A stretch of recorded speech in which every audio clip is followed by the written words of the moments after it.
اعوذ باللہ من الشیطان الرجیم بسم اللہ الرحمن الرحیم وَإِن مِّن قَرْيَةٍ إِلَّا نَحْنُ مُهْلِكُوهَا قَبْلَ يَوْمِ الْقِيَامَةِ أَوْ مُعَذِّبُوهَا عَذَابًا شَدِيدًا كَانَ ذَلِكَ فِي الْكِتَابِ مَسْطُورًا۔ سورہ بنی اسرائیل کی آیت نمبر 58، آیت نمبر 58 سے آج کا درس شروع ہو رہا ہے، اور اس سے پہلے جو آیت گزری 57، وہ میں یاد دلا دوں کہ وہاں یہ فرمایا تھا کہ یہ غیر اللہ کو جو لوگ پکارتے ہیں وہ ان کی کسی طرح کی تکلیف دور کرنے کا ان کو اختیار نہیں ہے، اور وہ تو خود اس کوشش میں ہے کہ کون قریب ترین ہو جائے، قریب تر ہو جائے اللہ سے، اور اللہ کے عذاب سے ڈرتے ہیں۔ اور ختم اس پر ہوئے تھے، آخری الفاظ آیت نمبر 57 کی یہ تھے، ان عذاب ربک کان محذورا، تمہارے رب کا عذاب تو ہے ہی ڈرنے کی چیز۔ اب اس کے بعد پھر عذاب الہی کے اور کچھ ضابطے یہاں پر بیان ہوئے۔ اس آیت میں کہا گیا کہ وَإِن مِّن قَرْيَةٍ إِلَّا نَحْنُ مُهْلِكُوهَا قَبْلَ يَوْمِ الْقِيَامَةِ أَوْ مُعَذِّبُوهَا عَذَابًا شَدِيدًا۔ کوئی بستی ایسی نہیں ہے کہ قیامت سے پہلے اسے ہم ہلاک نہ کر دیں یا اس پر عذاب نہ آیا ہو۔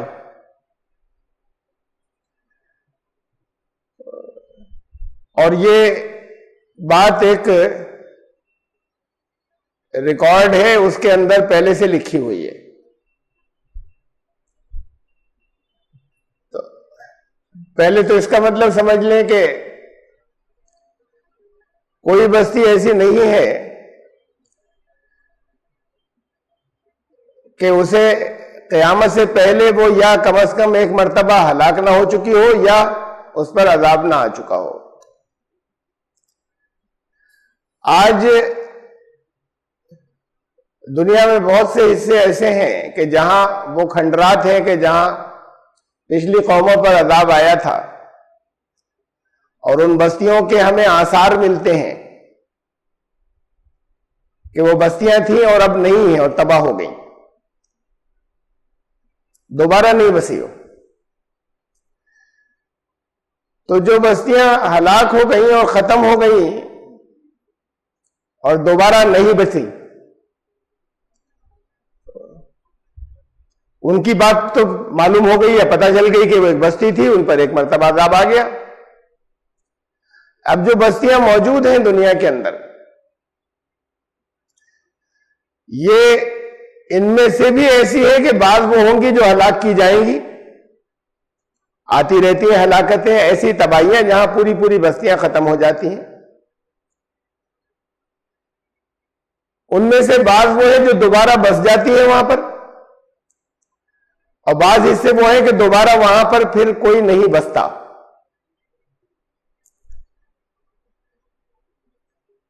تو وہ بستیاں جہاں آج آبادیاں ہیں، ان کی اگر ہلاکت نہ ہوئی ہو، وہ مکمل ختم نہ کر دی گئی ہو، تو ان پر عذاب آتے رہتے ہیں طرح طرح کے۔ یہ فرمایا اور یہ بتایا کہ کوئی بستی ایسی نہیں ہے کہ جس پر کم از کم ایک مرتبہ عذاب نہ آیا ہو، اگر ہلاک نہیں بھی کی گئی، ختم کر دی گئی دوبارہ نہیں بسی، ختم کر دی گئی بعض بستیاں بسی دوبارہ،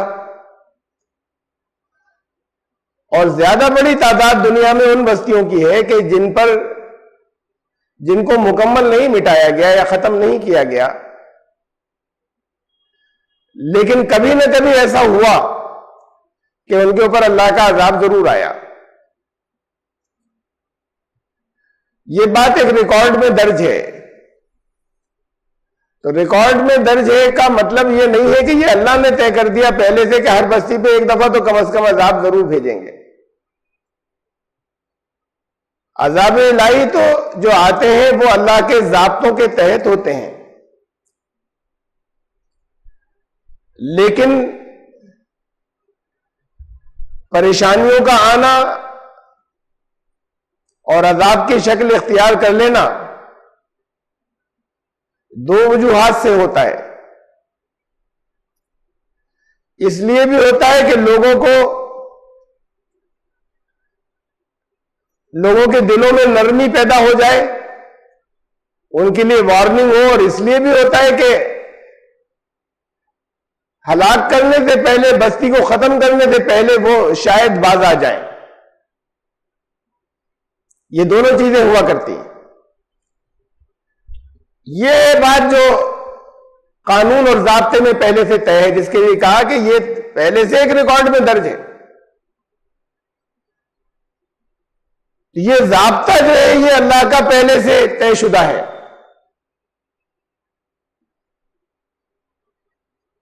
کہ لوگ اپنے اعمال کی وجہ سے، اپنے ہی جو کچھ وہ خود کرتے ہیں، اپنے ہی اعمال کی وجہ سے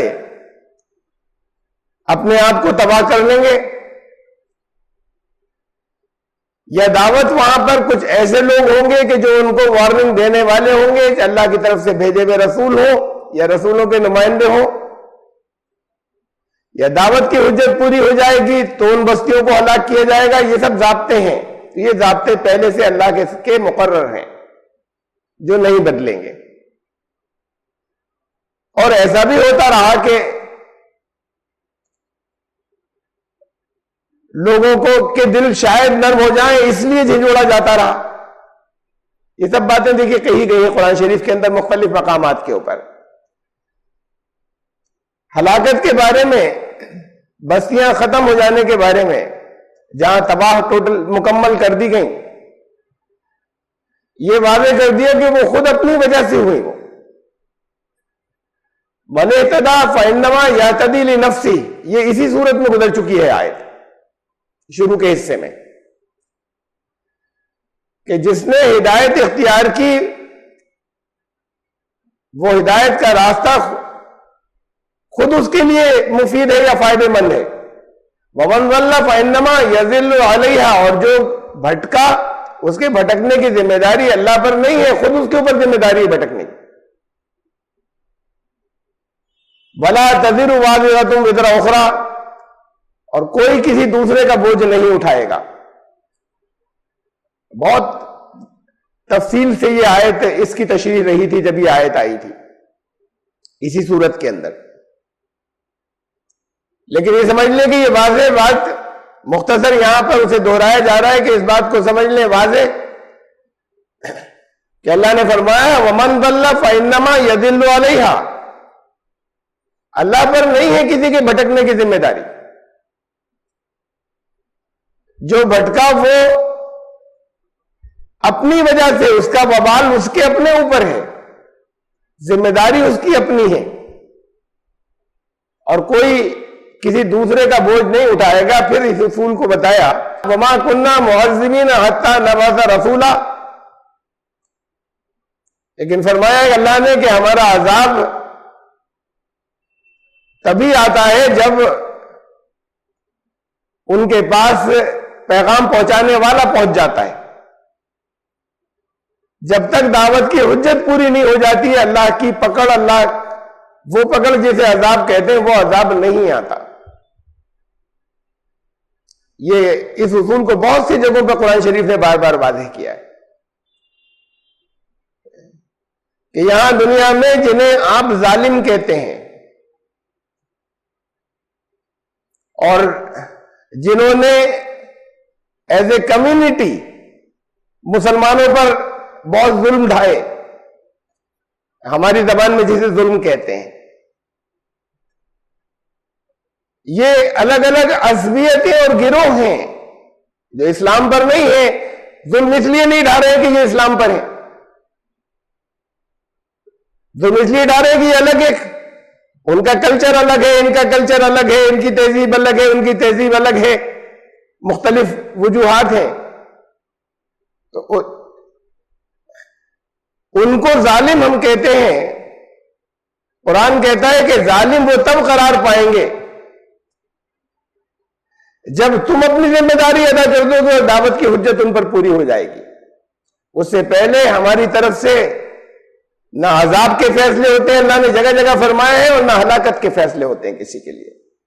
جب تک حجت پوری نہیں ہو جاتی دعوت کی، پیغام ٹھیک سے نہیں پہنچ جاتا ان تک، اس کے بعد فیصلے ہوتے ہیں ان کے لیے، پھر وہ ظالم قرار پاتے ہیں۔ اس سے پہلے تو ظالم وہ لوگ ہوتے ہیں جنہوں نے نہیں پہنچایا۔ اللہ کی ٹرمینالوجی میں، اللہ کی زبان میں، اللہ کے کلام کی زبان میں ظالم وہ ہیں کہ جن کی جو ذمہ داری تھی انہوں نے ادا نہیں کی، انہوں نے ظلم کیا۔ جب انہوں نے اپنی ذمہ داری ادا کر دی پھر ظالم وہ قرار پائیں گے اگر اس کے بعد پھر وہ ستانے سے باز نہیں آتے۔ کہا کہ ہماری جب تک پیغام پہنچانے والا نہیں بھیج دیا جاتا ہمارے پاس سے عذاب نہیں بھیجا جاتا۔ وہ پیغام پہنچانے والا حجت جب تک پوری نہیں کر دیتا۔ سورہ زخرف کی آیت ہے، دیکھیں، وَمَا نُرِيهِم مِّنْ آيَاتٍ إِلَّا هِيَ أَكْبَرُ مِنْ أُخْتِهَا۔ ہمارے پاس سے اللہ نے فرمایا جو آیتیں نازل ہوتی ہیں ایک سے ایک، جو پہلے آتی ہیں اس سے بھی اور آگے بڑھ کر نشانیاں آتی ہیں۔ یہ آیات طرح طرح سے آتی ہیں، کائنات میں بھی اللہ کی آیات ہوتی ہیں، چیزیں ظاہر ہوتی ہیں لوگوں کے اوپر ایک سے ایک بڑھ کر ظاہر ہوتی رہتی ہیں، جو دلیلیں آتی رہتی ہیں پچھلی دلیل سے اور زیادہ مضبوط دلیلیں آتی چلی جاتی ہیں۔ اللہ کی نازل کی ہوئی پچھلی آیات ان بعد کے دور کے اعتبار سے اس سے زیادہ مؤثر انداز کے اندر اور زیادہ جو اس وقت کے حساب سے ویلڈ تھی وہ آیات نازل ہوئی، بعض پچھلی آیات ہے، پچھلی کتابوں کی آیات منسوخ ہو کر۔ وَأَخَذْنَاهُمْ بِالْعَذَابِ لَعَلَّهُمْ يَرْجِعُونَ، اور لوگوں کے اوپر عذاب اس لیے بھی آتا ہے کہ شاید وہ واپس پلٹے۔ تو وہ جو آیات آتی ہیں وہ آیات اس لیے ہوتی ہیں، یہ آیات، اسی آیت لفظ کا ترجمہ وہ ہوتا ہے جو ہم معجزہ کرتے ہیں۔ اللہ کی وہ آیات بھی جو اللہ کے کلام میں نازل ہوتی ہیں، اللہ کی وہ آیات بھی جو بطور معجزہ نبیوں کو دی جاتی ہیں، وہ اس وجہ سے ہوتی ہیں، اور وہ بھی جو حالات پیش آتے ہیں اللہ کی آیت کے طور پر، کہ اس وجہ سے ہوتے ہیں کہ اس لیے بھی ہوتے ہیں، یہ الگ الگ ریزنز ہیں، شاید وہ واپسی کر لیں، شاید لوٹ جائیں، شاید اپنی حرکتوں سے باز آ جائیں۔ ایسا ہوتا ہے کہ لوگ یہ دیکھنے کے بعد، اللہ کی نشانیاں دیکھنے کے بعد پلٹ جاتے ہیں، اور ایسا بھی ہوا ہے کہ لوگوں نے نہیں مانا اور تباہ کر دیے گئے، جھٹلاتے رہے انہیں، تو پھر وہ بستیاں ہلاک کر دی گئیں۔ مثالیں تاریخ میں دونوں کی موجود ہیں، اور قرآن شریف نے جو تاریخ دی اس میں بھی دونوں مثالیں ہیں۔ حضرت یونس علیہ السلام کی قوم نے عذاب کی نشانی دیکھی اور انہوں نے استغفار کیا، ابھی آیا نہیں تھا عذاب، عذاب کی نشانیاں دیکھی تھی، اور اس کے بعد انہوں نے توبہ کی، اپنی پچھلی روش سے پلٹنے کا عہد کیا، اور اللہ نے عذاب روک دیا۔ اور ان قوموں کا تذکرہ بھی ہے کہ جو مذاق اڑاتے رہے، خالی عذاب کی جھلکیاں دیکھنے کی باتیں ان کے سامنے، وہ چیزیں آئیں، وہ آیات آئیں جو نبیوں کو معجزوں کے طور پر دی جاتی تھیں، اور وہ جھٹلاتے رہے، کبھی انہوں نے اس کو جادو کہا، کبھی ان کا مذاق اڑاتے رہے، اور پھر وہ حجت پوری ہو جانے کے بعد ان بستیوں کو ختم کر دیا گیا اور ان کی ہلاکت فائنل ہو گئی۔ تو یہ دونوں وجہ، دونوں شکلیں ہوتی ہیں، عذاب یا سختیاں اس لیے بھی آتی ہیں اللہ کی طرف سے کہ شاید پلٹ جائیں، یہ پھر اصول بتایا سورہ اعراف میں، وما ارسلنا فی قریۃ من نبی الا اخذنا علیہا بالبأساء والضراء لعلہم یضرعون۔ جب بھی کہیں نبی بھیجا جاتا ہے، جہاں کہیں بھی کوئی پیغام بھیجنے والا گیا، اللہ کی طرف سے کوئی نبی بھیجا گیا، اس بستی کے لوگوں پر تکلیفیں بھیجی گئیں، سختیاں بھیجی گئیں، تاکہ دل نرم ہو جائے ان کے، اور پھر اس سے اگر ان کے قلوب نرم نہیں ہوئے تو پھر ان کی پکڑ ہوئی، اللہ کا ان کے اوپر بڑا عذاب آیا، ان کے لیے ہلاکتیں بھی طے ہوئیں۔ لوگ تکلیف میں ہوتے ہیں، بیماری میں ہوتے ہیں، اللہ کو یاد کرتے ہیں، اپنے پچھلی غلطیوں سے توبہ کرتے ہیں، استغفار کرتے ہیں۔ لوگ مسائل میں گر جاتے ہیں چاروں طرف، پہلے تو اپنی کوششیں کرتے رہتے ہیں، اور جب اپنی کوششیں ساری ناکام ہو جاتی ہیں پھر یہ اب نمازیں ذرا زیادہ پابندی سے شروع ہوئی، اب فلاں چیزیں جو ہیں اس سے غلطیاں چھوڑی، اب ادھر متوجہ ہو گئے، اور بالکل ایسا ہو گیا کہ ساری زندگی جو ہے وہ بالکل اب بس آگے کے لیے عہد کر لیا کہ بالکل بدل جائے گی اور پلٹ جائے گی۔ تو اللہ کی طرف سے یہ کیا کہ اللہ تعالیٰ کی طرف سے یہ سختیاں اللہ نے بتایا، ہم اس لیے بھی بھیجتے رہتے ہیں کہ شاید اس سے دل نرم ہو جائے، اور لوگ جو ہے وہ مستقل ان کے اندر کچھ تبدیلی آ جائے، کچھ چینج آ جائے۔ تو اس لیے جب نبی بھی بھیجے جاتے تھے کسی بستی کے اندر تو وہاں پر ان کے ساتھ بھی سختیاں اس لیے بھیجی جاتی تھی بحیثیت مجموعی پوری قوم پر بھی، کہ شاید اس سے قلوب نرم ہو، اور جو ان کی عقل ہے اور جو ان کا استکبار ہے اس کے اندر کمی ہو، اور شاید ان کے اندر عاجزی پیدا ہو۔ لعلہم یضرعون، تو شاید ان کے اندر جھکنے کا جذبہ جو ہے وہ پیدا ہو، شاید ونمرتا ان کے اندر پیدا ہو جائے، بجائے سختی اور اکڑ کے۔ آل فرعون تک کے اوپر ہوا، جن کی اکڑ اور جن کا اہنکار اور استکبار ایک مثال کے طور پہ قرآن نے پیش کیا ہے، کہ آخری درجے کی مثال کے طور پر وہ کہتے ہیں انا ربکم الاعلی، میں ہوں سب سے بڑا رب، اصل میں تو میں ہوں تم سب کی پرورش کرنے والا۔ ان کے اوپر بھی سختیاں پیدا پہ فوراً ایسا نہیں ہوا کہ ان کو دریا میں ڈبو دیا گیا، سمندر میں ڈبو دیا گیا۔ ان کے آل فرعون کے اوپر قرآن شریف میں ہے 9 عذابوں کا تذکرہ ہے کہ طرح طرح کی سختیاں ان کے اوپر آئیں، ایسی کہ وہ چیخ بیٹھے، اور حضرت موسیٰ علیہ السلام سے درخواست کرتے تھے کہ یہ اپنے اللہ سے، اپنے رب سے دعا کر کے اس عذاب کو ہٹوا دو ہمارے اوپر سے۔ اور پھر جب وہ عذاب ہٹا لیا جاتا تھا تو پھر دوبارہ ان کی حرکتیں وہی ہو جاتی تھی۔ تو ایسے بہت سے موقع ان کو دیے گئے، یہ ایک بہت لمبا پیریڈ گزرا، ایسا نہیں تھا کہ حضرت موسیٰ علیہ السلام پہنچے، انہوں نے اپنے معجزے دکھائے، فرعون نے فوراً ایک مقابلہ کروایا، اور اس کے بعد پھر بنی اسرائیل کو لے کے نکلے۔ یہ بہت طویل عرصہ ہے، یہ تو بنی اسرائیل خود ان کے ساتھ میں حضرت موسیٰ علیہ السلام کے ساتھ نکلنے کو کہاں آمادہ تھے، بہت تھوڑے سے کچھ نوجوان موسیٰ علیہ السلام کے ساتھ آئے تھے۔ تو ان کی ذہن سازی میں، ان کو سمجھانے، ان کو بتانے میں کہ تم ہمارے یہاں سے نکلو اس غلامی میں سے، وہ غلامی میں سے نکلنے کے لیے تیار نہیں تھے۔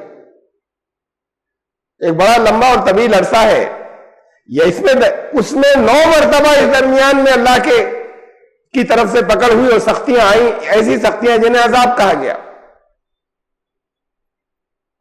اور وہ جھکتا تھا، فرعون اور آل فرعون جھکتے تھے، حضرت موسیٰ سے کہتے تھے کہ اللہ سے کہہ کے، اپنے رب سے کہہ کے ہم اپنی حرکتوں سے باز آئیں گے، اس عذاب کو ہمارے اوپر سے دور کروا دو۔ آگے یہ ہماری طرف سے یہ اس لیے بھی آتی ہے کہ لوگ شاید پلٹ جائیں، اور پھر اگر نہیں پلٹتے تو پھر اس کے بعد بڑی پکڑ ہوتی ہے۔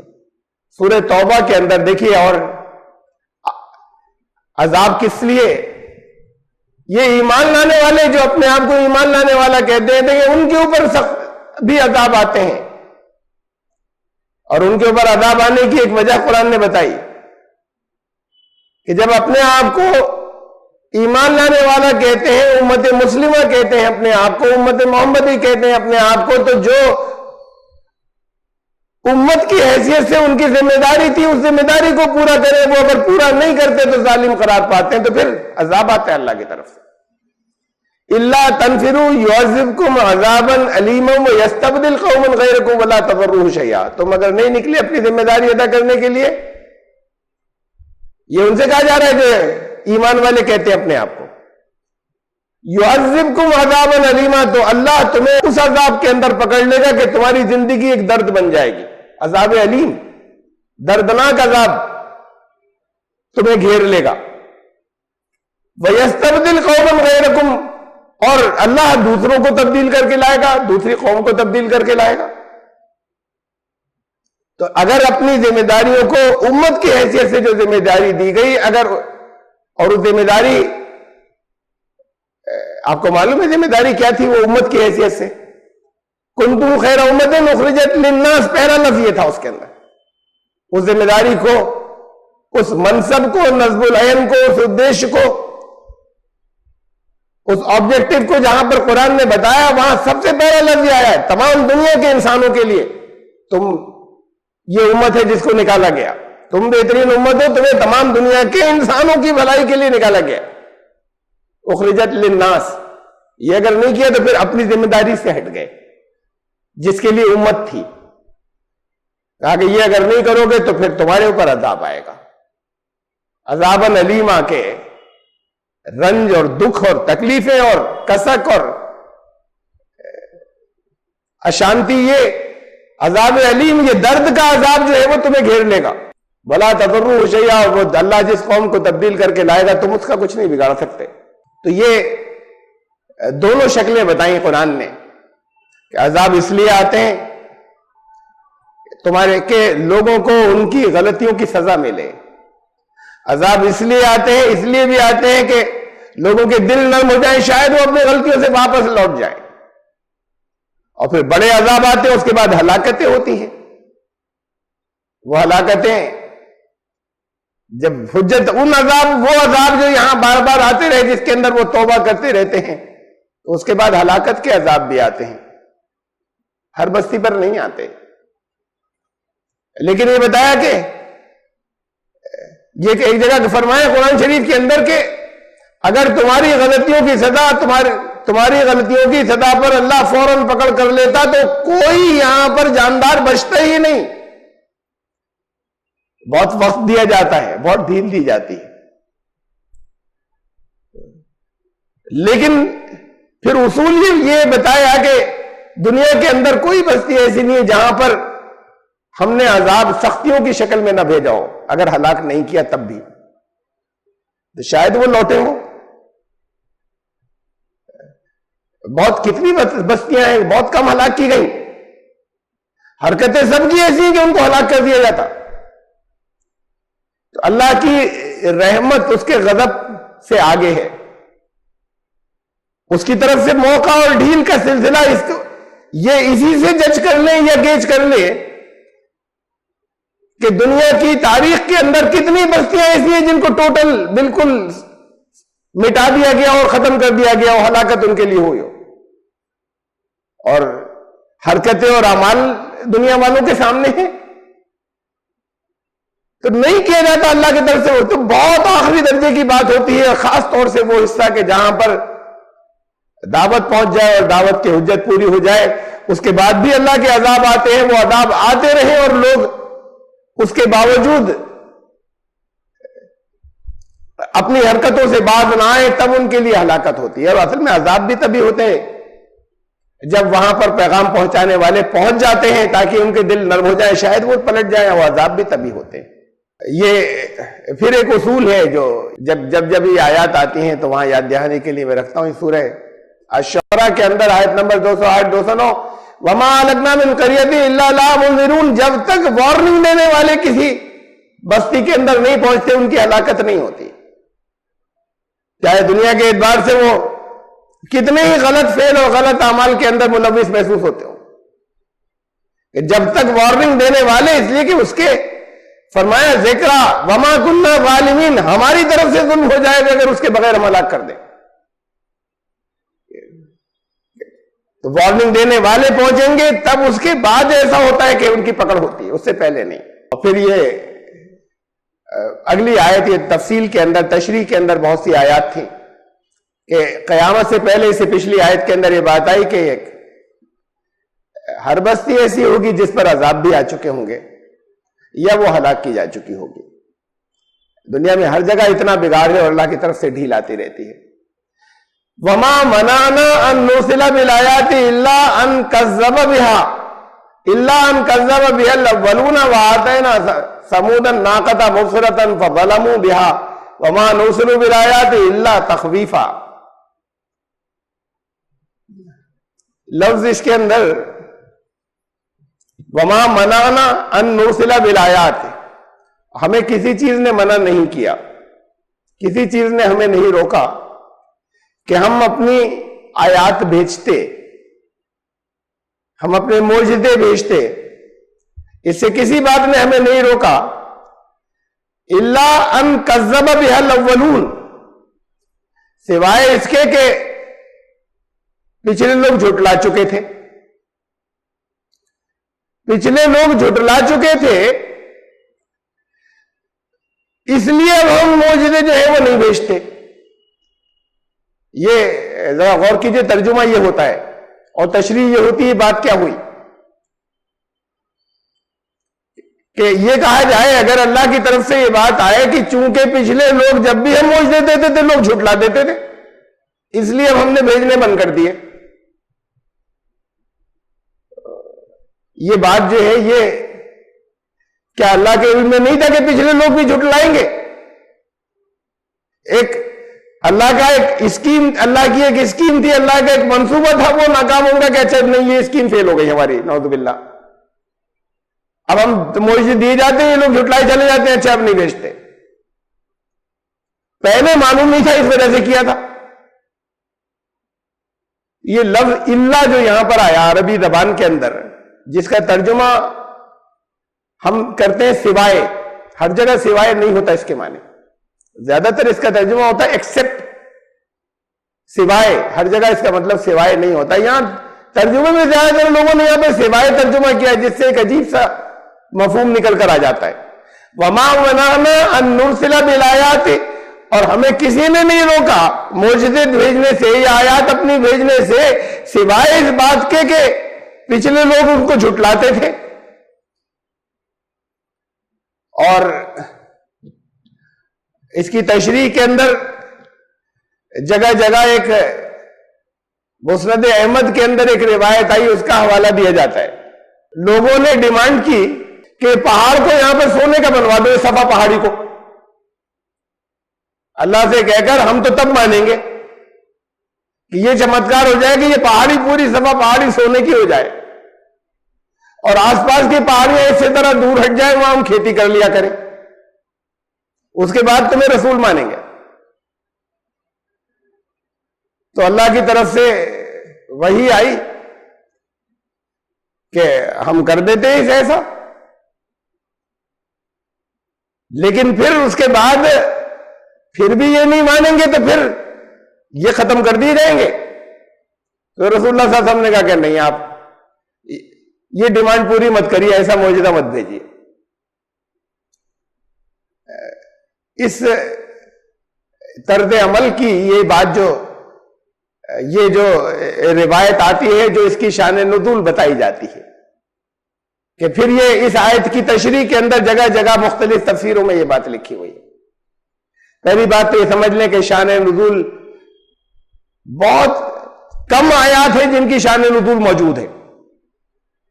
دوسری بات یہ کہ جن کی شان نزول ہے موجود، ان میں سے بہت کم ایسی ہیں کہ جن پہ کوئی اختلاف نہیں ہے، انہیں سمجھنا چاہیے اور ماننا چاہیے. اور جن کے اوپر ورنہ بڑی تعداد میں وہ جن میں بڑا اختلاف ہے آپس میں، 6 5 شان نزول ہے ایک ایک آیت کی، کہ فلاں واقعہ پیش آیا تھا اس لیے یہ آیت نازل ہوئی، فلاں موقع تھا اس لیے یہ آیت نازل ہوئی. اب یہاں اس کی تشریح میں جگہ جگہ مختلف تفسیروں میں یہ بات کہی جاتی ہے کہ انہوں نے مکے والوں نے یہ مانگ کی تھی کہ یہ اس کو پہاڑی کا سونے کا بنوا دو، یہ پہاڑی سونے کی ہو جائے. تو اللہ کی طرف سے یہ حضرت جبریل کی معرفت یہ میسج آیا کہ ہم کر دیتے ہیں، لیکن پھر اس کے بعد یہ تباہ کر دی جائیں گے یہ لوگ جب نہیں مانیں گے. تو پھر یہ آیت نازل ہوئی. رسول اللہ صلی اللہ علیہ وسلم نے کہا کہ نہیں، آپ یہ معجزہ مت بھیجیے، یہ ڈیمانڈ مت پوری کیجیے، تاکہ ان لوگوں کو مہلت ملی رہے. قرآن شریف کے اندر ایک جگہ تھوڑی، کتنے مقامات ہیں جہاں پر یہ کہا گیا کہ یہ وَقَالُوا لَوْلَا يَأْتِينَا بِآيَةٍ مِّن رَّبِّهِ، یہ کہتے ہیں کہ اپنے رب کی طرف سے کوئی چمتکار کیوں نہیں دکھاتا، کوئی معجزہ کیوں نہیں دکھاتا. پوری تاریخ گواہ ہے نبیوں کی، رسول اللہ صلی اللہ علیہ وسلم کی تاریخ سمیت، کہ کبھی ڈیمانڈ پر معجزہ نہیں آیا. رسولوں کے جو معجزے بھی تھے وہ واقعات پیش آتے تھے جس سے ان کی عقلیں عاجز ہو جاتی تھی، وہ ڈیمانڈ پر نہیں ہوتے تھے. کسی ایک بھی رسول کا کوئی ایسا معجزہ نہیں ہے کہ ڈیمانڈ آتی تھی اور وہ معجزہ دے دیا جاتا تھا. جواب یہ آتا تھا کہ اللہ کے ہاتھ میں تو تمہیں صرف اپنی نصیحت کا اور ڈرانے کا حق ادا کرنے کے لیے آیا ہوں. حضرت عیسیٰ علیہ السلام کے آج کی انجیلوں میں حضرت عیسیٰ علیہ السلام سے ڈیمانڈ کی جاتی تھی، یہ لکھا ہوا ہے کہ اس وقت کے وہاں کے جو علماء و مشائخ ہیں وہ ڈیمانڈ کرتے تھے کہ نشانی دکھاؤ، یعنی معجزہ. ساری زندگی ان کی معجزانہ تھی، پیدائش سے لے کر 3.5 سال خالی نبوت کا عرصہ. شاید کوئی دن ایسا نہیں گزرا ہوگا جتنے 3.5 سال کے عرصہ کے جس دن کوئی نہ کوئی حیرت انگیز چیز ظہور میں نہیں آتی تھی. اور پیدائش سے لے کے اٹھائے جانے تک ساری زندگی معجزانہ ہے. ان سے کہا جا رہا ہے کہ چمتکار دکھاؤ. جواب میں یہ نہیں کہا گیا کہ دن رات دیکھتے ہو. وہاں پر یہ ہے کہ اس دور کے یہ بدکار لوگ نشانی طلب کرتے ہیں، معجزے مانگ رہے ہیں. ان کو کوئی معجزہ ان کی ڈیمانڈ کا نہیں دیا جائے گا. آئے گا ان کے لیے ایک معجزہ بھی جو بہت آخری اور سب سے بڑا معجزہ ہوگا، لیکن ان کی ڈیمانڈ پر انہیں کوئی معجزہ یہ نہیں کہا گیا کہ دن رات تو دیکھتے ہو. اور قرآن شریف میں جگہ جگہ یہ بات موجود ہے کہ یہ ڈیمانڈ کرتے ہیں تم سے معجزے کی. 400 کے قریب احادیث میں تذکرہ ہے جو ہمیں تاریخ میں حدیثوں سے ملتے ہیں. نبی اکرم صلی اللہ علیہ وسلم کے معجزات تقریباً ان کی تعداد 400 تک پہنچتی ہے. یہ 23 سال کے اندر ذرا 400 کو بانٹیے تو اوسط کتنا بیٹھے گا؟ ہر 17 دن پر ایک، لگ بھگ، میں نے بالکل ایکوریٹ کیلکولیٹ نہیں کیا، ہر 17 دن کے اوپر، ہر 17-18 دن کے اوپر ایک معجزہ. پوری نبوت کی زندگی کے اندر لگاتار 23-23.5 سال تک ہر 17 دن کے بعد اوسطاً ایک حیرت انگیز چیز سامنے آ رہی ہے، ایک اللہ کی طرف سے ایک ایسی چیز جس میں عقلیں عاجز آ جائیں. اور اس کے بعد قرآن شریف میں ہے جگہ جگہ کہ یہ کہتے ہیں کہ کوئی نشانی دکھاؤ، کوئی معجزہ لاؤ. ایک مرتبہ بھی ڈیمانڈ پر نہیں آیا. کوئی ایک معجزہ بھی ان کی ڈیمانڈ پر نہیں آیا کہ ایسا کر کے دکھا دو. تو پھر وہ کر کے دکھا دیا گیا، وہ پیش آ گیا واقعہ. یہ جو معجزے ہوتے تھے انہیں دیکھنے کے بعد انہیں تسلیم نہیں کرتے تھے، آگے کی ڈیمانڈ ہوتی تھی. تو یہ کہنا کہ اللہ کی طرف سے یہ آفر آنا کہ جو یہ کہہ رہے ہیں اسے ہم پورا کیے دیتے ہیں، تو پھر رسول اللہ صلی اللہ علیہ وسلم نے روکا کہ نہیں اللہ یہ تباہ ان کو مت کر دیجیے گا، ان کو اور مہلت دیجیے. یہ تو قرآن نے جگہ جگہ جو کیریکٹر بتایا اس کے خلاف ہے. یہ جو مزاج ہے، جو اللہ کی سنت ہے، طریقہ ہے نبیوں کے معاملے میں، لوگوں کی ڈیمانڈ پر معجزے نہیں دیے جاتے. پہلی بات، اس کا آفر آنے کا کوئی سوال نہیں. اور پھر قرآن شریف کے اندر ہے جگہ سورہ عنکبوت کے اندر 29ویں سورت کے اندر ان سے کہہ دو کہ معجزے علم والوں کے سینوں میں ہیں. قل انما الآیات عند اللہ، اللہ کے پاس ہے اللہ کی آیات. بل هو فی صدور الذین اوتوا العلم، لیکن ابھی علم والوں کے سینوں میں بھی معجزے ہیں، نکل کر آتے رہیں گے. ڈیمانڈ پر نہیں دیے جاتے. کسی ایک جگہ یہ نہیں کہا گیا. ایک جگہ کیا کہ یہ کہتے ہیں کہ اپنے رب کی طرف سے کوئی چمتکار کیوں نہیں دکھاتا؟ سورہ طٰہٰ میں 20ویں سورت کے اندر اولم تاتہم بینۃ ما فی الصحف الاولیٰ، یہ پچھلی کتابیں وہ اس کی تصدیق کرتی ہیں. یہ بہت بڑا معجزہ نہیں آ نہیں چکا ان کے سامنے اس کی شکل میں اللہ کا معجزہ؟ تو طرح طرح کی چیزیں ہیں جسے قرآن نے توجہ دلائی کہ ہماری طرف سے تو چاروں طرف معجزے پھیلے ہوئے ہیں. یہ کائنات اللہ کی آیات جو کلام کی شکل میں نازل ہو رہی ہیں، اور وہ چیزیں بھی جن سے تمہاری عقلیں عاجز ہو جاتی ہیں وہ بھی تمہیں چونکانے کے لیے اور تمہیں توجہ دلانے کے لیے آتی رہتی ہیں، لیکن کسی کی ڈیمانڈ پر نہیں آتا. کسی ایک جگہ بھی یہ بات تو بہت سی جگہ پر آئی قرآن شریف میں کہ ڈیمانڈ کرتے ہیں. کہیں ایک دفعہ نہیں کہا گیا کہ ہم اچھا چلو یہ کہہ رہے ہیں دکھوا دیتے ہیں. نبی سے ہمیشہ یہ نہیں ہوا کہ نبی کو آفر دیا جاتا اور نبی نے روکا ہو، بلکہ نبی سے ہمیشہ یہ کہا گیا کہ آپ کا کام یہ نہیں ہے، آپ تو صرف پیغام پہنچائیے، آپ صرف ڈرانے والے ہیں، آپ صرف بشارت دینے والے ہیں. یہ تو پالیسی اللہ نے اپنے پاس رکھی ہے، اس کے اندر نبی کے مشورے نہیں ہیں. اور کوئی نبی ایسا نہیں جس کو معجزے ڈیمانڈ پر دیے گئے ہوں یا ڈیمانڈ پر.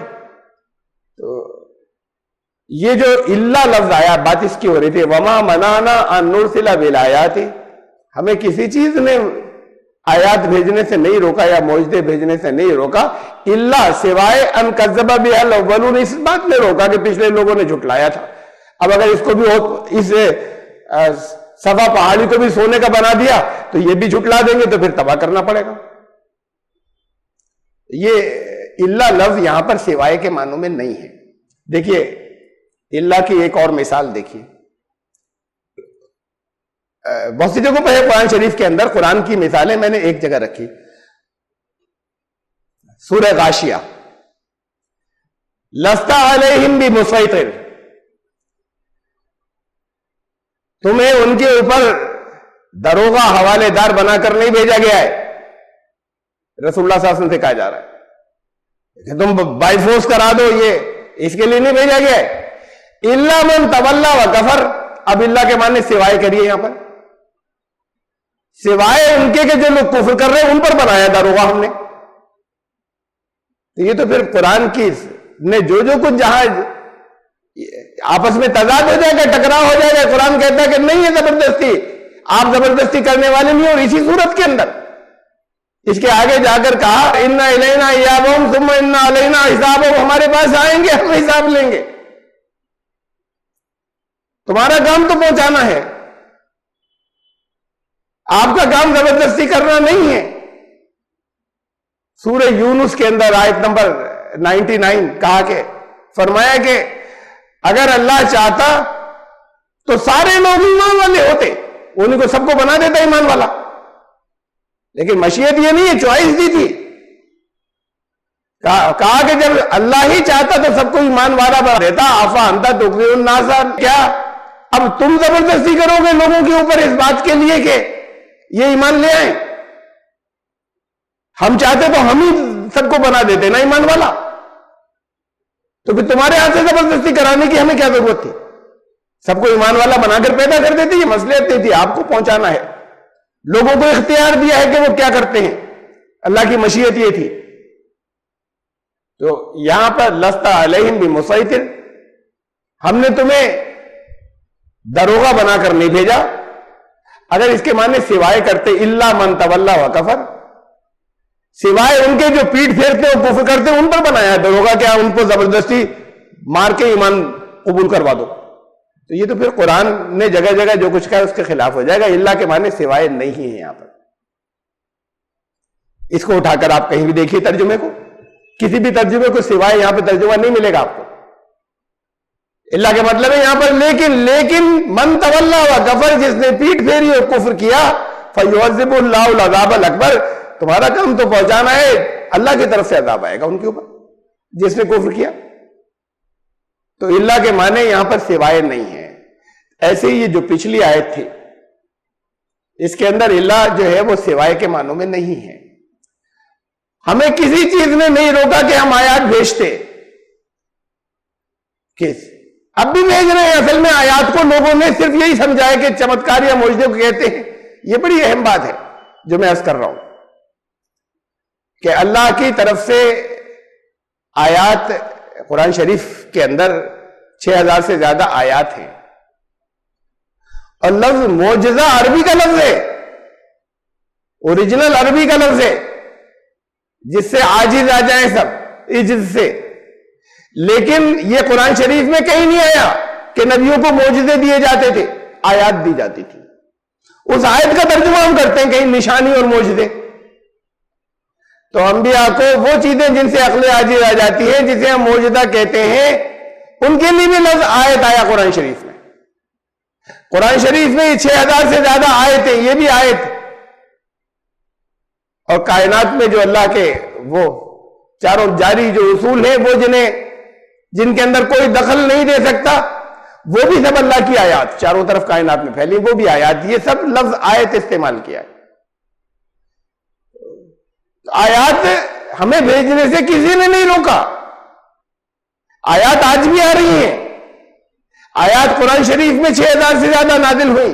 اللہ کی آیات واقعات کی شکل میں اس کائنات کے اندر آج بھی چاروں طرف جاری ہیں، وہ بھی اللہ کی آیات ہے۔ الا ان کذب بها الاولون۔ ہاں یہ بات ہے کہ پچھلے لوگوں نے جھٹلایا، آیات آتی تھیں، پچھلے لوگ جھٹلاتے تھے اور پھر اللہ کا عذاب آتا تھا، اس بات کو یاد رکھیں۔ وَآتَيْنَا ثَمُودَ النَّاقَةَ مُبْصِرَةً، جیسے قوم سمود کا ہوا کہ اللہ نے ایک اونٹنی کو ایک نشانی قرار دیا تھا، اور یہ ایگریمنٹ ہو گیا تھا قوم کے اندر کہ اب یہ جو چراگاہیں ہیں بڑی بڑی، جہاں یہ لوگ، یہ تھی ساری جو بڑے بڑے پیسے والے تھے وہاں کے، وہ سب ان کے ہاتھوں میں تھی۔ اس درجے تک تھی کہ جتنے باقی لوگوں کے پاس جانور تھے وہ پانی نہیں پی سکتے تھے، وہ پانی کے چشمے سب ان کے قبضوں میں تھے، ان کے جانور پانی نہیں پی سکتے تھے۔ اب اس پر ایک ریوولٹ ہوا، حضرت صالح علیہ السلام وہاں پر نبی بنا کر بھیجے گئے تھے، وہ انہوں نے کہا، اور اس کے بعد پھر جب اس بغاوت اور ریوولٹ جو ہوا اس کے اوپر حضرت صالح علیہ السلام نے میڈیشن کیا اور لوگوں کو ان کو بتایا کہ اپنے اس طرز عمل سے بچو، تو ان لوگوں نے کہا کہ ہم بچیں گے بطور نشانی اللہ، اس ایک اونٹنی کو کوئی علامت بنایا گیا اس بات کی کہ اچھا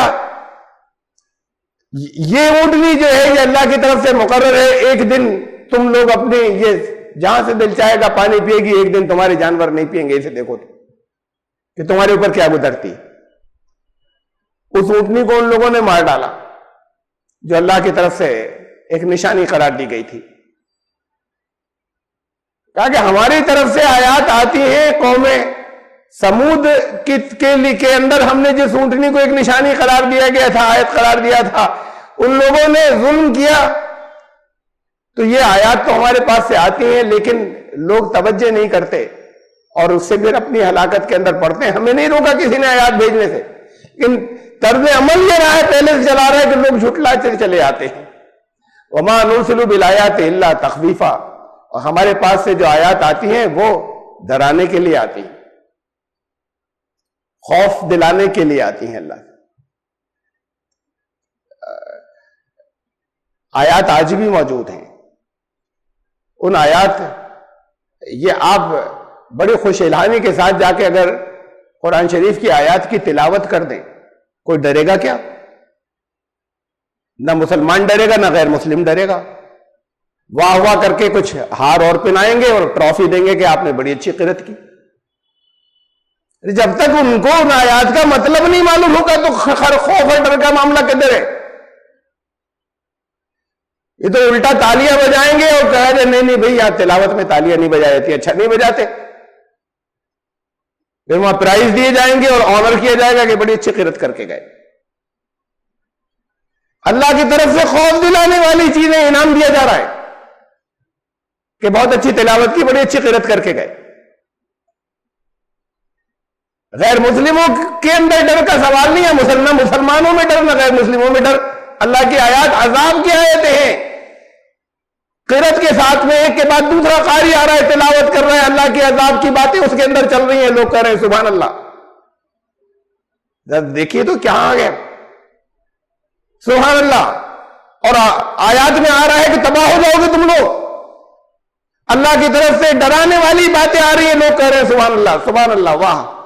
تو اب تو یہ تو بچا ہی نہیں کہ اللہ نے کہا کیا تھا، کیسے پڑھا گیا تھا، کیسی آواز میں کہا گیا تھا، پڑھا گیا تھا، بس وہ آوازیں رہ گئی۔ یہ تو مسلمانوں کے لیے، پھر غیر مسلم کو کیا پہنچے گا؟ یا تو مسلمانوں کی مجلسوں میں یہ ہے کہ اللہ کی طرف سے وارننگ کی باتوں پہ کہا جا رہا ہے سبحان اللہ، کیا بات ہے؟ تو پھر غیر مسلم کو کیا پہنچے گا؟ کہا کہ ہماری آیات تو خوف دلانے کے لیے ہوتی ہے، وہ خوف دلانے والی بات پہنچے تو ان تک، ابھی تو انہی کے پاس نہیں ہے، ان تک نہیں پہنچی، یہ کیا پہنچائیں گے دوسروں کو؟ آیات ہماری خوف دلانے کے لیے ہوتی ہیں کہ نہیں مانو گے تو تباہ ہو جاؤ گے، یہاں اس دنیا کے اندر تباہ ہو گے، آخرت میں بھی تباہی ہے۔ یہ بات پہنچے لوگوں تک تو اللہ کی آیات تو ہیں، آیات پہنچائی تو جائیں، پہنچانے والے تو ہوں گا، ہمیں کسی نے نہیں روکا، آیات تو آج بھی ہیں، لیکن ان آیات کو پہنچانے والے ہوں، اور یہ اصول پہلے بتا دیا گیا کہ آیات پہنچا دی جاتی ہے، حجت پوری کر دی جاتی ہے، تو پھر ظلم کرنے والے وہ ظالم قرار پاتے ہیں اور تباہ ہو جاتے ہیں۔ وَإِذْ قُلْنَا لَكَ إِنَّ رَبَّكَ أَحَاطَ بِالنَّاسِ، اور ہم نے یہ کہہ دیا، یعنی ہماری طرف سے یہ بات فائنل ہو چکی کہ تمہارا رب، اس کے کنٹرول سے کوئی بھی باہر نہیں، اس نے احاطہ کیا ہوا ہے تمام انسانوں کا۔ لیکن بات وہی، پھر میں دوبارہ اس بات کو دوہرا رہا ہوں، اللہ کے کنٹرول احاطے سے کوئی باہر نہیں، اس نے چھوٹ دی ہوئی ہے، مہلت دی ہوئی ہے، اس نے لوگوں کو ڈپیوٹ کیا، اپنے رسولوں کو بھیجا، وہ اپنی ذمہ داری ادا کر کے گئے، جنہوں نے ظلم کیا ان کے اوپر اللہ کے عذاب آئے۔ اس کے بعد نبی آخر صلی اللہ علیہ وسلم نے اپنے بعد کے لوگوں کو اپنا رسول قرار دیا، ان کے نمائندے، اور اللہ کی طرف سے ان کی یہ ڈیوٹی کہ وہ جائیں لوگوں تک پہنچائیں۔ آگے ہم نے تو لوگوں کا احاطہ کیا ہوا ہے، اب یہی لوگوں تک نہیں پہنچاتے تو ظالم تو یہ قرار پاتے ہیں نا، تو اللہ ظالم تو یہ ہو گئے، تو پھر اللہ کی طرف سے ان پر عذاب آئیں گے۔ سارے لوگوں کا احاطہ کیا ہوا ہے، سب کچھ اللہ کے ضابطوں کے مطابق ہوتا رہے گا، ان پر اللہ کا عذاب آئے گا اگر ان کو پہنچا دیا جائے اور اس کے بعد پھر وہ زیادتیاں کرے تو۔ وَمَا جَعَلْنَا الرُّؤْيَا الَّتِي أَرَيْنَاكَ إِلَّا فِتْنَةً لِلنَّاسِ، اور ہم نے جو رویا کہتے ہیں خواب کو، اور جاگتے میں بھی ایک ایسا مشاہدہ، روحانی مشاہدہ، اسپریچول اور روحانی مشاہدہ جاگتے میں بھی ایسا ہو کہ سب طرف سے کٹ جائے، دیکھیں اسے بھی رویا کہتے ہیں۔ ہم نے جو تمہیں رویا دکھایا وہ لوگوں کے لیے ایک آزمائش تھا۔ اب یہ یہاں پر کیا بات کہی گئی کہ یہ سن لو کہ سارے لوگوں پر ہمارا قانون نافذ ہے، اگر کسی جگہ تمہارے اوپر ظلم ہوا،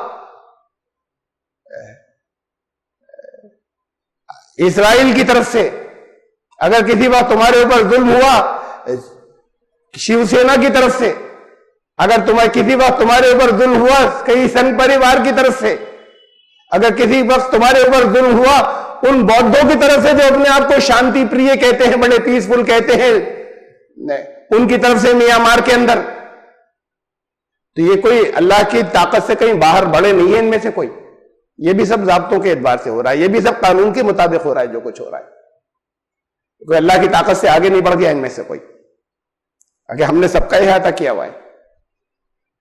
اب اس کے بعد پھر یہ کہا وَمَا جَعَلْنَا الرُّؤْيَا الَّتِي أَرَيْنَاكَ إِلَّا فِتْنَةً لِلنَّاسِ، لیکن ہم نے تمہیں جو رویا دکھایا اس کو ہم نے دنیا کے انسانوں کے لیے ایک فتنہ بنایا یا آزمائش بنایا، وہ لوگوں کے لیے ایک آزمائش بنا دیا. یہ رویا کون سا ہے جس کا یہاں پر ذکر کیا گیا ہے؟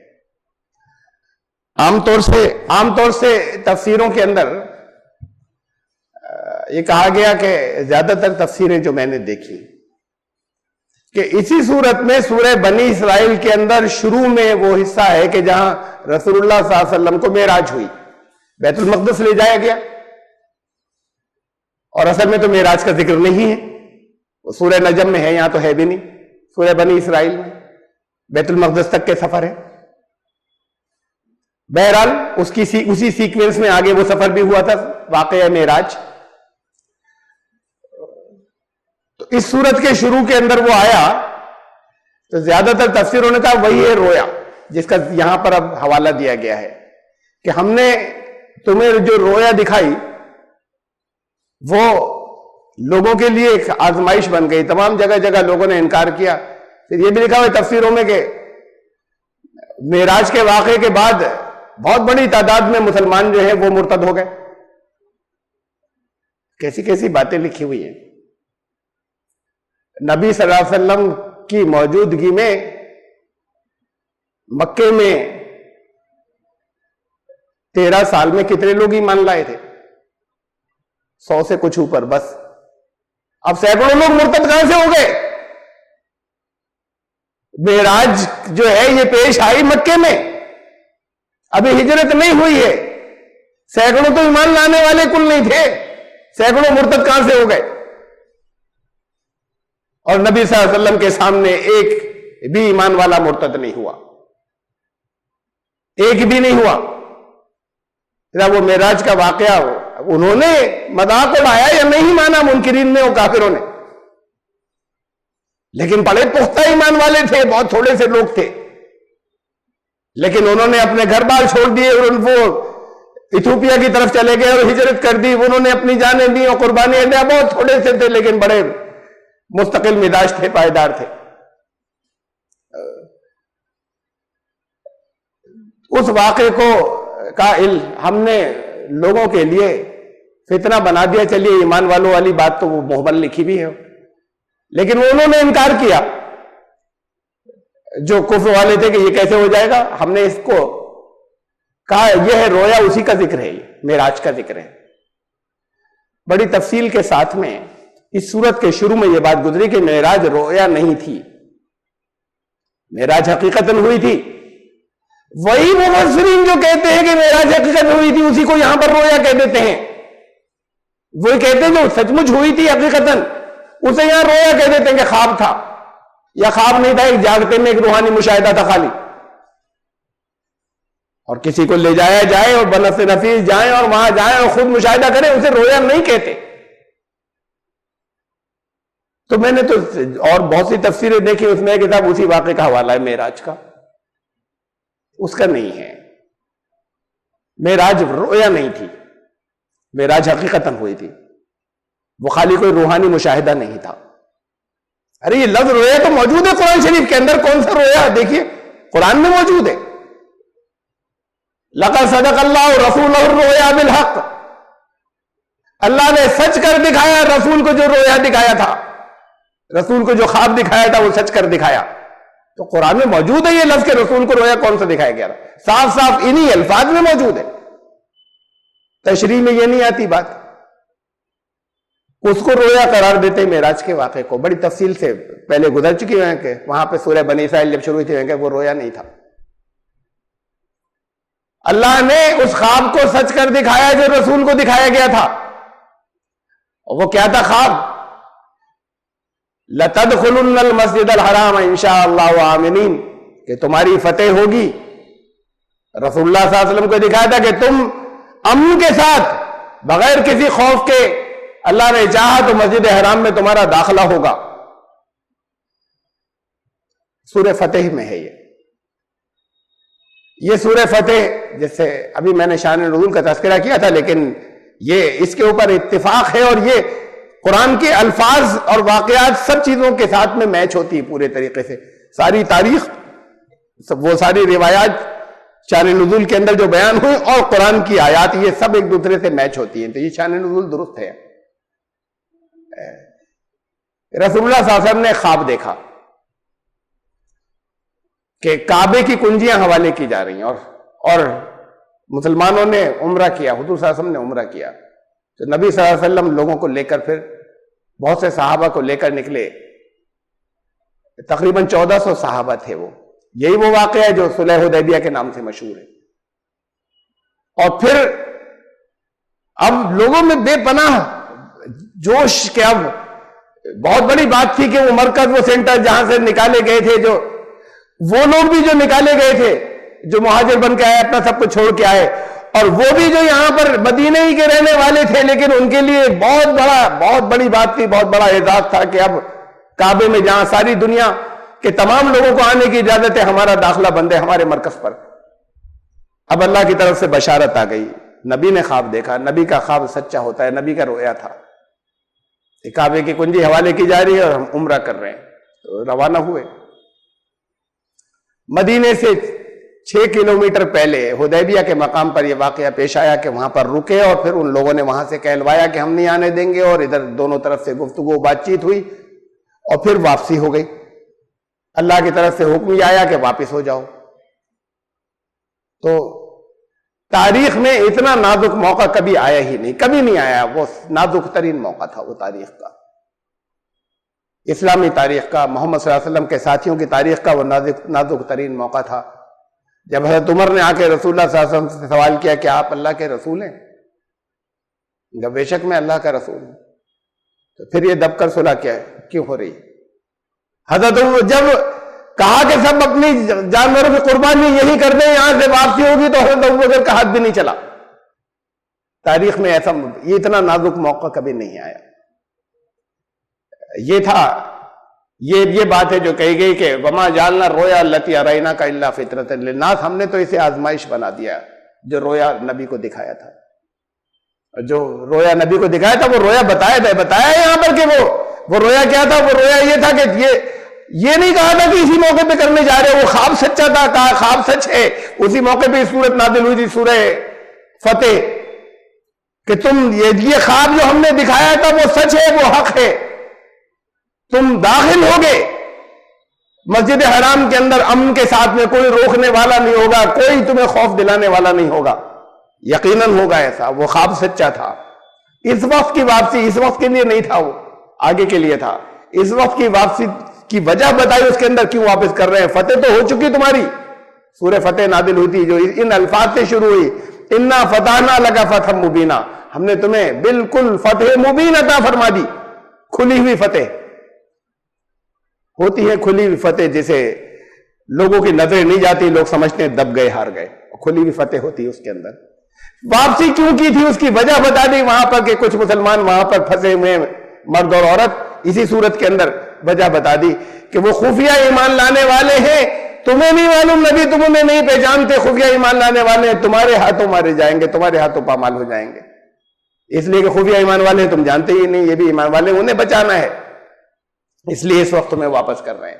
جنگ ہوتی اس وقت تو تم ہی جیتتے، ان کا صفایا ہو جاتا، وَلَوْ قَاتَلَكُمُ الَّذِينَ كَفَرُوا لَوَلَّوُا الْأَدْبَارَ ثُمَّ لَا يَجِدُونَ وَلِيًّا وَلَا نَصِيرًا۔ آج اگر یہ کفر کرنے والے لڑ جاتے، تم سے لڑائی ہو جاتی، یہ صلح اس وقت نہیں ہوتی، تو پیٹ پھیر کر بھاگتے ایسے کہ کوئی ان کو مددگار نہیں ملتا۔ لیکن وجہ بتائی کہ اس وقت کیوں واپس کر رہے ہیں، وہ خواب سچا ہے، وہ ہوگا پورا، ایسے کہ پھر ان کو کوئی نقصان نہیں پہنچے گا، ان ایمان لانے والوں کو جنہیں ہمیں بچانا ہے، وہ ہوگا، وہ سچا تھا، تم امن کے ساتھ ہوگے داخل۔ یہ تھا رویا، فتح کا وعدہ، یہ تھا رویا۔ آگے اللہ نے لوگوں کا احاطہ کیا ہوا ہے، اور تو نبی کو جو فتح، نبی اس کو جو رویا دکھایا گیا ہے، لوگوں کے لیے آزمائش بن گیا، لیکن اللہ کا فتح کا وعدہ ہے۔ اگر دعوت کی حجت پوری کر دو، پیچھے سے آپ کنٹیکسٹ سے اب اس کو لے کر آئیے کہ یہاں پر یہ بات کیوں کہی گئی؟ لوگوں کے لیے تو یہ آزمائش بن گیا، لوگ اس وقت ہل گئے تھے، لیکن اللہ کی طرف سے فتح کا وعدہ ہے، اگر تم دعوت کی حجت پوری کر دو تو پھر یہ اللہ کا اصول ہے کہ پھر انہیں ہٹا دیا جاتا ہے، تباہ کر دیا جاتا ہے، اور فتح کا وعدہ ہے اللہ کی طرف سے۔ وہ فتح کا وعدہ تک لوگوں کے لیے آزمائش بن گیا، فتح کا وعدہ صحابہ کے لیے آزمائش بن گیا۔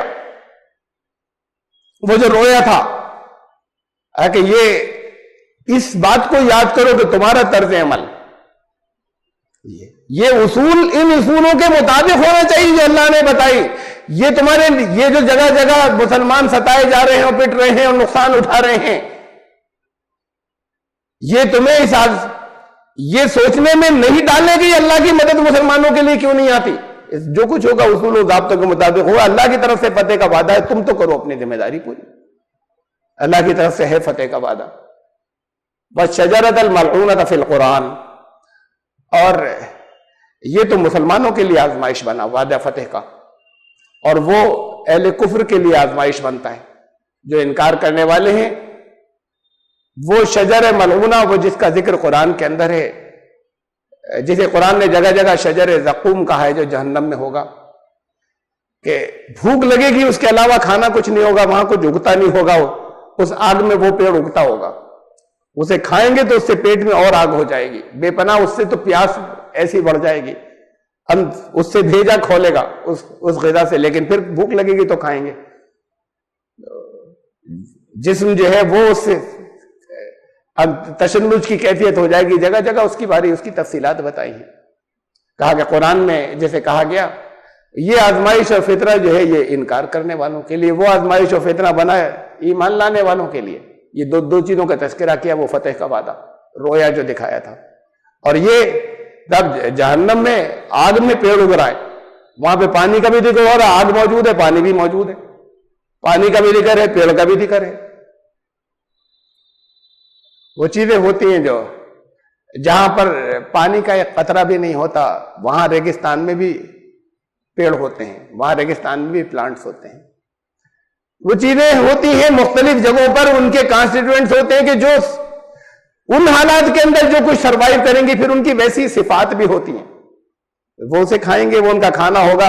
اس کے اوپر اعتراض جو جس جگہ کو ان مقامات کو نہیں دیکھا یا ان مقامات کو نہیں جانتے، جب ان کا تذکرہ ہوتا ہے تو یہ اہل کفر جو ہیں یہ ان کے لیے فتنہ بنتا ہے کہ یہ اس کے اوپر شوشے چھوڑتے ہیں، طرح طرح سے اعتراض لگاتے ہیں. جو اس حصے کو تم نہیں جانتے ہو، تم نے نہیں دیکھا، یہ کیفیات، یہ بھی سب تمثیلی ہیں جو بتائی گئی ہیں باتیں. بالکل حقیقتاً کیا ہوگا اسے تو نہ نعمتوں کو سمجھ سکتے ہیں اور نہ ان عذابوں کو سمجھ سکتے ہیں.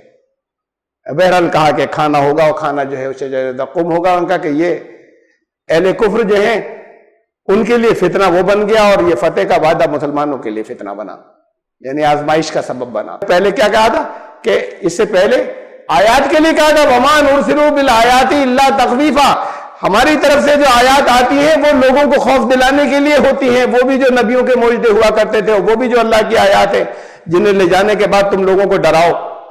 اور پھر یہاں پہ کہا اس کے آخر میں، اگلی آیت کے آخر میں وَنُخَوِّفُهُمْ فَمَا يَزِيدُهُمْ إِلَّا طُغْيَانًا كَبِيرًا. ہوتا یہ ہے کہ خوف دلایا جاتا ہے لیکن سرکشی اور بڑھتی چلی جاتی ہے. اور یہ پچھلی تاریخ رہی ہے کہ خوف، اس کے بعد سرکشی بڑھتی چلی جاتی ہے تو پھر اپنی خود وہ تباہی کی طرف بڑھتے چلے جاتے ہیں. یہ 3 آیات درمیان میں آئیں. اس کے بعد کہ جہاں پر یہ کہا تھا، میں پھر یاد دلا دوں کہ جہاں پر یہ کہا تھا کہ جن کو غیر اللہ کو اللہ کے سوا جنہیں یہ لوگ پکارتے ہیں، یہ کچھ بھی نہیں کر سکتے، ان کے اختیار میں کچھ نہیں ہے ان کی کسی طرح کی تکلیفوں کو دور کرنا. اور وہ تو خود اللہ کے عذاب سے ڈرتے ہیں، وہ خود چاہتے ہیں کہ کون سب سے زیادہ اقرب ہو جائے، قریب تر ہو جائے اللہ سے. اللہ کے عذاب سے وہ ڈرتے ہیں. اللہ کا عذاب تو ہے ہی ڈرنے کی چیز، اور اس کے بعد پھر اللہ کے عذاب کی تفصیلات یا اس عذاب کا جب تذکرہ آیا تو یہ 3 آیات درمیان کے اندر آئی. کچھ اصول یہاں پر بتائے گئے اور تفصیلات تھی نا. اس کے بعد سے پھر آگے پھر اسی سے ریلیٹڈ آگے سلسلہ جو چل رہا ہے، سلسلہ کلام، لیکن وہاں پھر کلام کا رخ بدلتا ہے. اس سے ریلیٹڈ پھر آگے بات شروع ہوتی ہے آیت نمبر 61 سے سورہ بنی اسرائیل کی. انشاءاللہ آئندہ درس میں زندگی رہی تو آئندہ اس کی تفصیل ہوگی. سبحان ربک رب العزت عما یصفون.